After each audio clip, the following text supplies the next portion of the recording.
Standard Bank. It can be. All right, let's give a hand of applause to the video. I don't know whether that's protocol. And now we welcome Gregory Waweru, CEO, SGB Securities. He has over 16 years of experience. This guy is solid in this industry. We have MD, say that we don't massacre his name, Head of East Africa Real Estate Finance at Standard Bank Group. Kelly Ochieng, Head of Sales in Stanbic Bank Kenya Global Markets.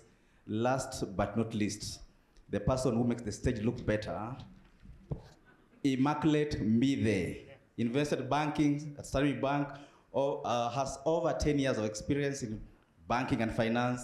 I'm happy you are a CPA. You know, they say accountants don't look very nice. And MBA in business administration. Take it away. Good morning. All protocols observed.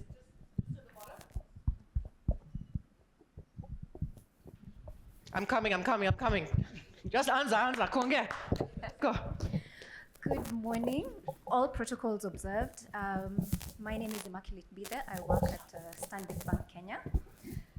As Africa's biggest bank, Standard Bank is focused and committed to supporting the growth in this very important sector. On stage, we have various experts who will help set the scene. And given that they haven't given their introductions, I'll ask them quickly to just tell us who they are and something interesting about themselves. All right. Thank you. Perhaps very quickly, I don't know, this mic. Yeah, perhaps very quickly, my name is Gregory Waweru, Chief Executive SBG Securities. We are a licensed investment bank and brokerage house. We're involved in bringing capital markets transactions and other transactions, debt, equity, capital markets, and advisory into the stock exchange. Thank you. Thanks. Morning, everyone. My name is Kelly Ochieng. I head up the client business within global markets at Stanbic. So basically, global markets providing financial market solutions, FX, risk management solutions in interest rates and foreign exchange, as well as investment solutions across the board. Morning, everyone. Morning, everyone. Morning, everyone. My name is Mncedisi Dumse. I'm the head of the real estate team for East Africa, part of the investment bank. I'm on the debt side, and it's a pleasure to be here with everybody.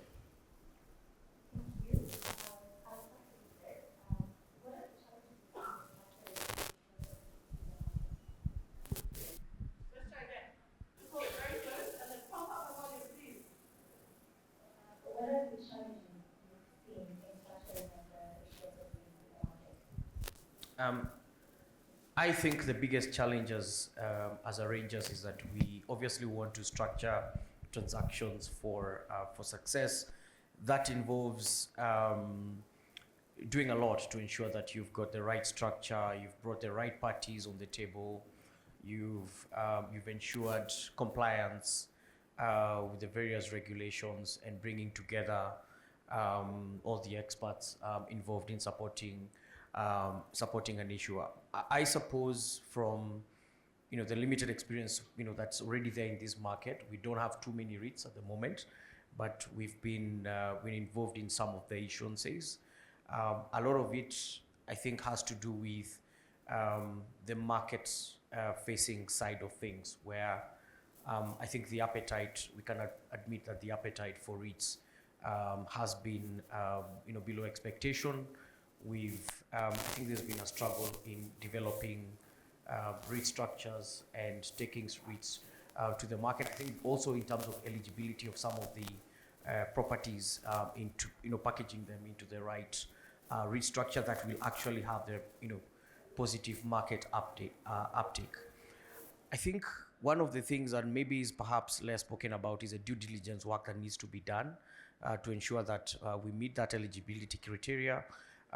You ensure that minimum thresholds, for instance, I think you have to also make sure you've met the the requirements or expect to meet the requirements, for example, with respect to the Income Tax Act. I think it's been alluded here, there's been some issues with stamp duty. But I think, maybe for the audience, obviously, REITs are there, are created to ensure there is a tax efficient structure, which makes it then attractive for owners of real estate operating companies or other types of issuers or companies who have real estate companies to package them as REITs, because they facilitate broad ownership. And therefore, it is very important to make sure that the vehicle is as tax efficient as possible to offset the costs involved in setting up a REIT. The other thing is, we often find that there are issuers who want to come to the market with REITs, but they are not at scale. So that means the management expense ratios are quite high.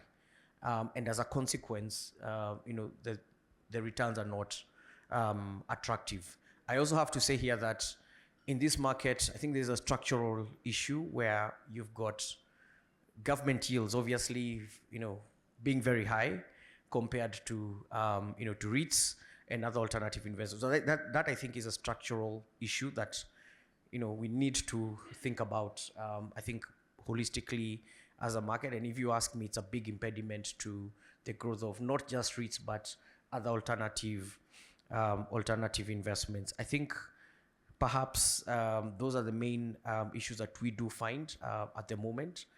There's also a very big market education exercise that perhaps needs also to be done, and packaging the right way, particularly for retail investors. Yeah. Thanks so much, Greg. Sean, can we go over to DC? DC has been involved in a lot of real estate finance transactions in the market. And my question to you will be, what are the trends that you've seen across the African markets on real estate finance, and what are the key learnings you've taken from here?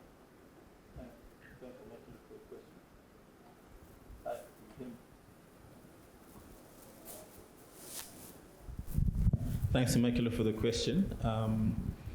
So I'll touch on key learnings, and I'll try not to go into too much detail, noting that there is a panel this afternoon that talks to financing strategies. But generally, when it comes to the specific asset class and in Kenya and across the other markets, is we've gone back to basics, where regulation does dictate the leverage levels that are acceptable and palatable to the asset class. But there's also a question of cash flow, and given the high interest rate environment we've been in for the couple of years post-COVID, the key highlights is just ensuring that from a basics perspective, that the cash flow stack up for the asset class to support and carry the debt at sustainable levels, but also to be able to continue to have enough liquidity for the distributions that are expected of a REIT. The second, but just to mention, is that the asset classes the second bit to mention is that there's continuous appetite across all asset classes. We've seen a lot of impact asset classes come into the sector in the form of student accommodation and housing, and there's a lot of scope to support and provide support to that from a bank perspective. And everything goes back to the basics that I mentioned, that if you put the structure together the way it's anticipated to be, for those cash flows to carry that asset, you can support and grow the sector across multiple asset classes, or even asset class specific, as we've seen certain players in the market from a REIT perspective focus on that. And there's various financing strategies to support that from a senior debt and equity finance perspective. But as I mentioned earlier, given that we'll be touching on the finance strategies in a later session, we'll unpack it further. Thanks. Thanks, DC. Kelly, over to you. What experience have you seen from the financial markets and risk management perspective?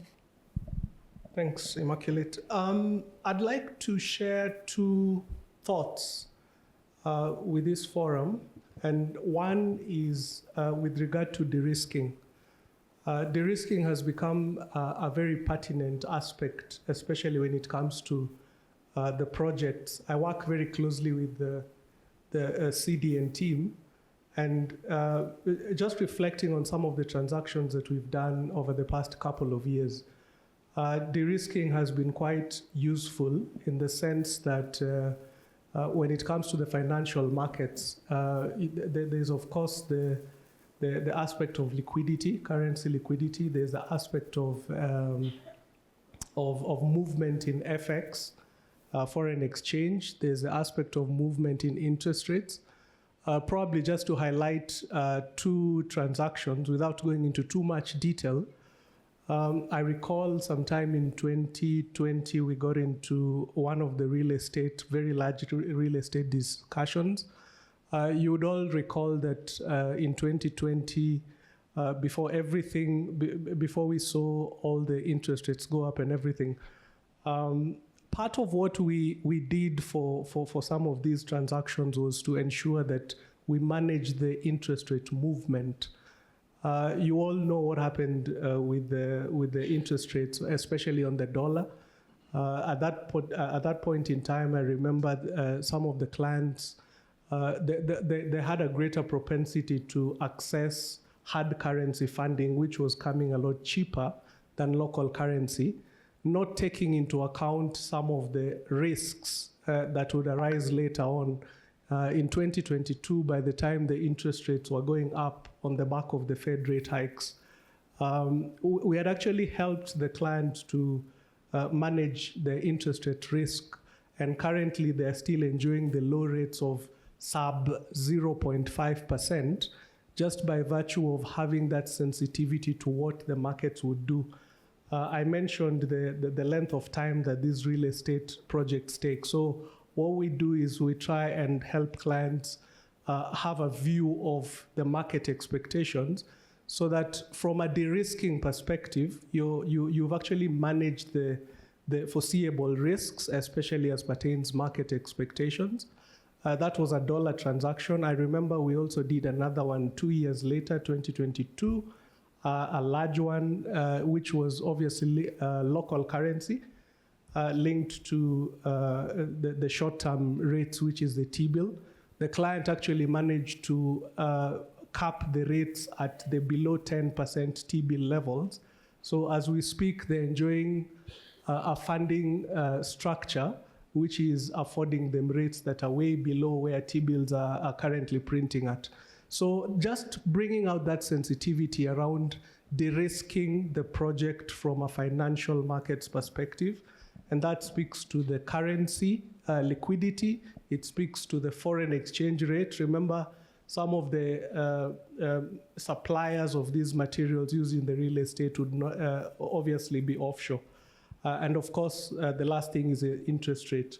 Now that's one. The second thing would be the thought around what is currently going on in the global financial markets.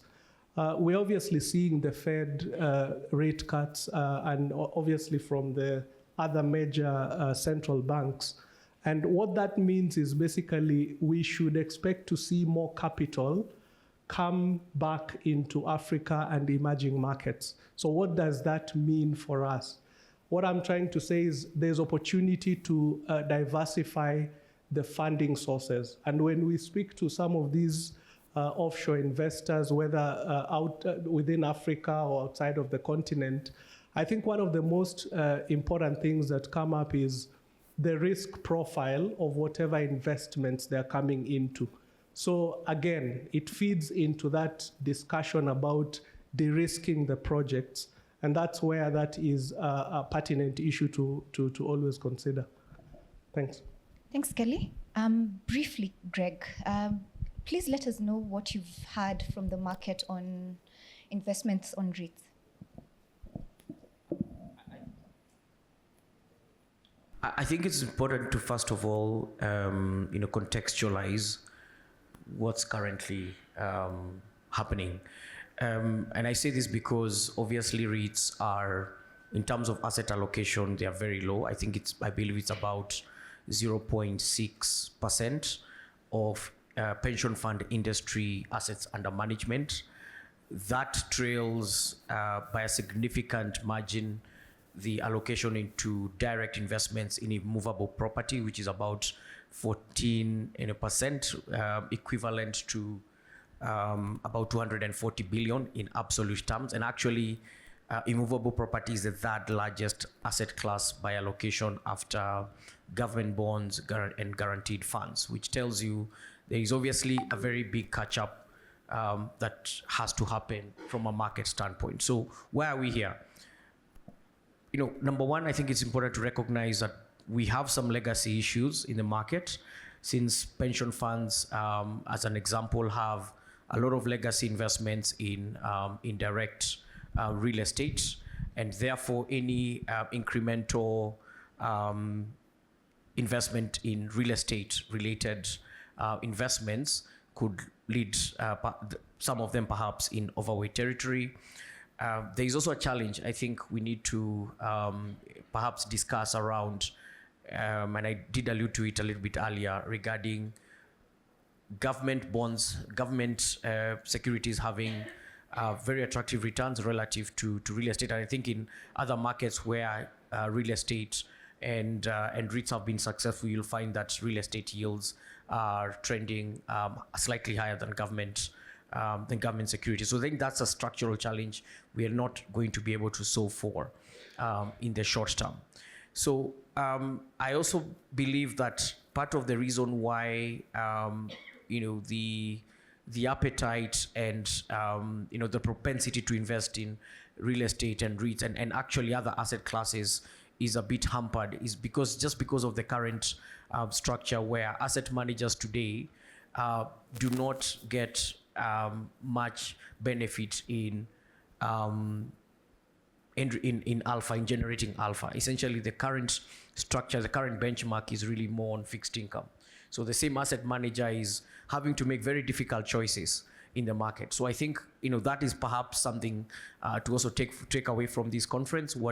Whether we need asset-specific managers so that asset allocation decisions can be made in tandem with the actual underlying investments, because the current structure is always going to have this effect.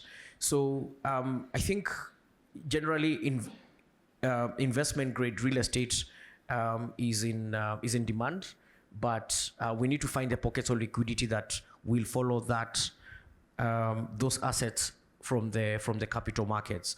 We also need to resolve on the issue of perhaps retail. How do we crowd in more retail investors into real estate? I think a lot of people hold plots of land, for speculation purposes or for other reasons. I think going forward, maybe those are the things I think as a market need to be thought about. How do we create also from a capital markets master plan, having sequenced? We need to sequence all these things so that I think people move away from illiquid investments more into capital markets instruments such as REITs, which provide also an avenue for liquidity vis-a-vis what they would be having at the moment in illiquid assets. I think generally speaking, what I'm saying is that there is a buy-side issue that needs to be unlocked, both from an institutional and a retail standpoint. I think the issuers are there. We do get a lot of people knocking on our doors planning to issue REITs or asking how we can assist them in issuance of REITs. And I think REITs are generally quite positive if you think about that. It allows broad ownership of real estate without the individual headache of managing real estate portfolio. So I think it's an important asset class that we need to develop, but part of the work needs to be on how the capital markets is designed from a buy-side point of view, so that we have specific asset managers who are looking at these investments in great detail, in great depth. You've also got buy-side that sees the benefit is investing in real estate.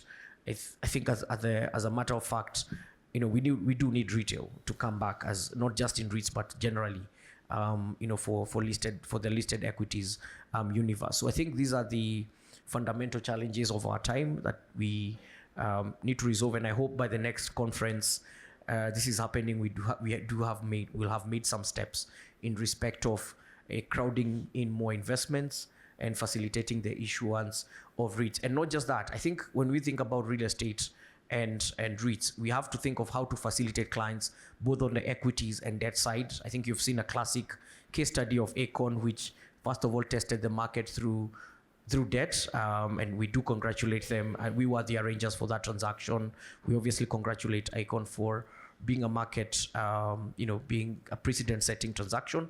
But that tells you that I think as issuers, you've also got to think about the steps that you do take, whether it's debt, equity, or coming straight for a REITs issuance. I think it all needs to be sequenced, and to ensure that we build track record and help make it easier for investors to make the decision to invest in REITs. Thanks. Thanks, Greg. I think, Fred, it's Almost time. it's Vuvuzela 5 minutes. Yes, 5 minutes. Fred, Vuvuzela 5 minutes, please. Thank you. Thank you. Just so that we create time for at least one question, I'll ask the panelists, starting from DC, to give their parting shot. Thanks. For a parting shot perspective, as my colleague Kelly touched on, it is important to consider deleveraging support through guarantees or interest rates to be able to manage your real estate structure. The way we look at it from our perspective is scale also helps for a sustainable portfolio. You diversify your cash flows amongst multiple assets and tenants, which will be able to carry your asset class and therefore help with the business. Where the bank can come in from a debt perspective is supportive growth in acquisition. We tailor our facilities from a tenor perspective or even from a usage perspective. We also have the ability to provide the development facilities to build out that portfolio, so where the asset class that a real estate player is playing in doesn't have enough stock in the market of the grade that they're looking for, we provide debt solutions to help you grow, to help the partners grow organically. And the parting shot from our side is we have debt structures that can be tailored for each opportunity in the market, along with our colleagues in the GM team, to put the hedging into place to make sure that we also mitigate the cash flow risk, given that the cash flow of real estate assets are generally on the back of leases, and therefore you have minimal wiggle room when the market moves. And it's quite important to marry your hedging strategy with your debt strategy with the purpose of your institution. My parting shot would be, especially in developing the market, I think and I believe there is room for us to further develop and deepen this market. And just borrowing from what we've seen on the financial market space, I recall in 2016 when we first introduced derivatives into the market, it was initially a curse word.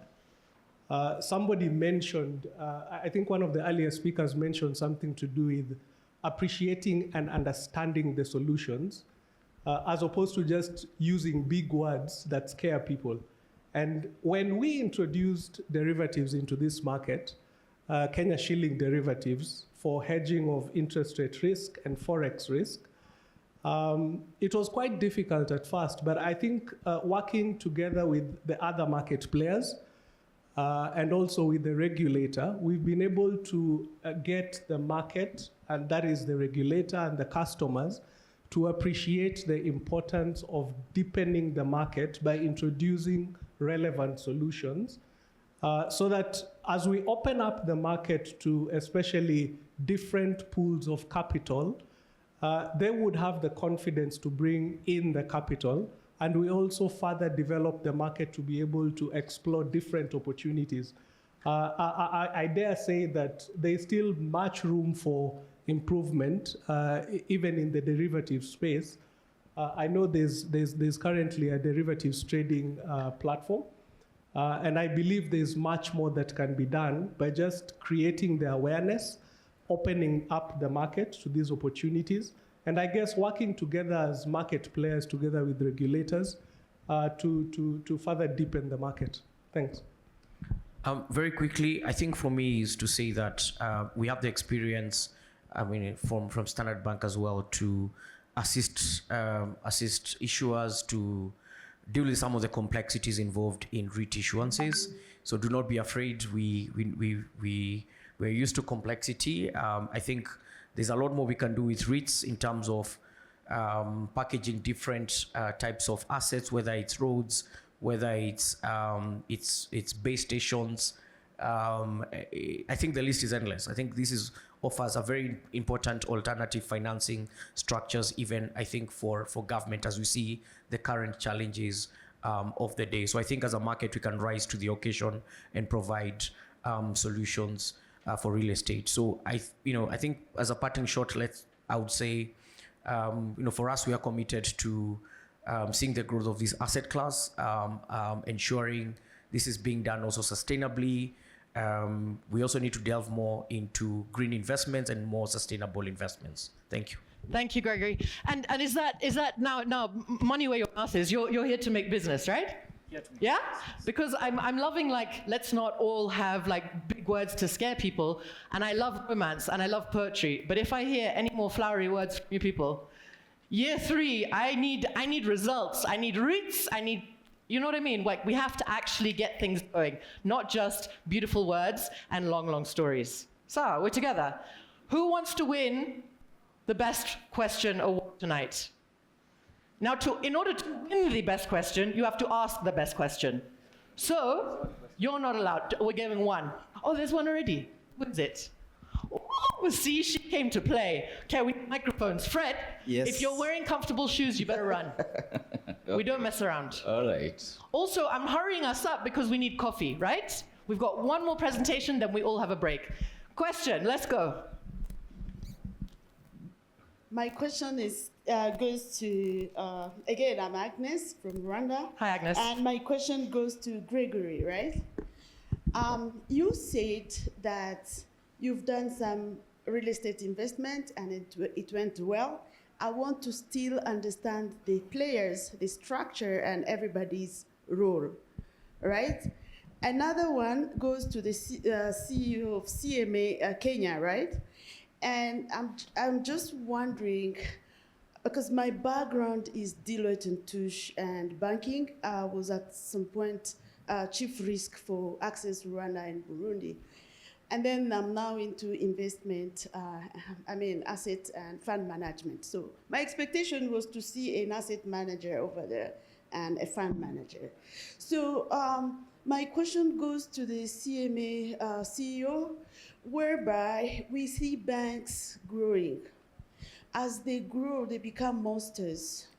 It is okay to grow because they are very strategic. However, we see banks having, being fund or investors. At the same time, they are fund managers. At the same time, they are custodians. At the same time, they have as well subsidiary as per offering insurance companies. Overshadowing others. I'm not harassing you. But I'm just trying to understand what brought me here. The key role of players and what should be done clearly for even the small investors to build trust in you. They might not know everything, but when they understand small risk, they're like, oh, let it be that we don't get there. He is a custodian. He is an insurance company. He is a fund manager. He's an investor in the fund. He is all over. So are the banks allowed to play all those roles? Remember, when they are in business, they are indeed in business. They want every fee that can come to them. So do we agree on the way forward so that all players can have their own shares, not only their own shares, but a clear segregation of duty for you to build trust into the young generation that is coming up? Thank you. And you thought I was the toughest woman in the room. All right, Gregory, it's on. Yes, David, you asked for the toughest question and you got it. So it's your fault, eh? All right. I think that's in our whole thesis or all next seminar to answer, but try it out. No, I will also only answer as an arranger. So I didn't get the name of the person who asked the Agnes. question. Agnes, all right. So I think, some important questions there. In the issuance of a REIT, you generally need various parties, from arrangers, the REIT manager, the trustee. You need the lawyers. There are quite some number of parties that would need to come together, and depending on what type of REIT that is being discussed, whether it's a development REIT or an income REIT. So I think part of the work, and I did say it in my opening, remarks, is bringing the right parties to the table with the necessary expertise. And I think the legal structure is there on what is required, what the regulators expect to see over it by the time you submit your documentation to the CMA for approval. I think you also did allude to conflicts, potential conflicts in terms of the roles being played. I think there are guidelines, at least in the Kenyan context, on the roles that can be played. And I believe today we've got the new regulations of, for example, on collective investment schemes, which have actually set out demarcated the roles that can be played by entities within one broad group. But I don't want to steal the regulators' thunder. I believe they're here. There are other panels. I think this panel was for us to set the scene as sponsors, as thought leaders. But I think there is more to that will help address some of your questions. Thank you. Absolutely. We've got so much more. Agnes, I'm loving the frustration. We are in the same WhatsApp group. Yeah. We want answers, we want knowledge, we want development, we want coffee. One last round of applause. You have 15 minutes to drink, to recharge. You come back. Thank you very much. Thank you.